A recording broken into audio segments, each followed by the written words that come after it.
તો હવે જોઈશું વિગતવાર સમાચાર। તો ગીર સોમનાથના કોડીનારમાં ભાજપના તાલુકા પંચાયત સભ્ય પ્રવીણ રામના કથિત અપહરણના મામલે મોટા સમાચાર સામે આવી રહ્યા છે। આ કેસમાં જે બિઝનેસમેન મનોજ મોરી પર અપહરણનો આક્ષેપ થયો હતો તેમની પોલીસે સઘન પૂછપરછ કર્યા બાદ મુક્ત કરી દીધા છે। જોકે ભાજપના સભ્ય હજુ સુધી મળ્યા ન હોવાથી પોલીસ માટે આ કેસ એક કોયડો બની ગયો છે। કોડીનાર તાલુકાની ફાફણી બેઠકના ભાજપના સભ્ય પ્રવીણ રામનું અપહરણ થયું હોવાની અરજી બાબુ ગાધે નામના વ્યક્તિએ પોલીસમાં કરી હતી।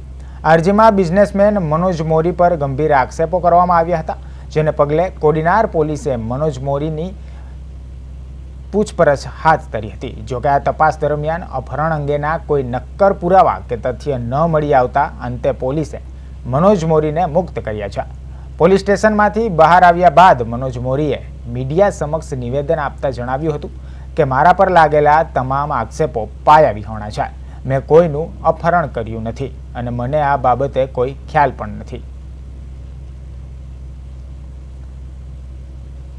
એમાં એક અપહરણની ફરિયાદ હતી, પણ એવું કંઈ છે નહીં અને કોડીનાર પોલીસે ખૂબ જ સારો સહકાર આપ્યો અને બહુ સારી રીતે સહકાર આપ્યો। એ બદલ પોલીસનો આભાર ખૂબ ખૂબ ને દરેક પબ્લિકનો ખૂબ ખૂબ આભાર। અચ્છા, અરજી કરી છે, કોણે કરી હતી?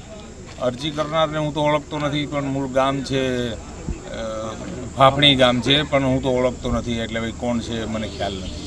અચ્છા, કોનું અપહરણની આપના ઉપર અરજી હતી? આરોપીનું નામ તો મને યાદ નથી, હવે કોણ છે કે ક્યારે હું મળ્યો નથી કે ક્યારે એમને હું જોયેલા નથી। અત્યારે શું તમારું નિવેદન નોંધવામાં આવ્યું છે કે?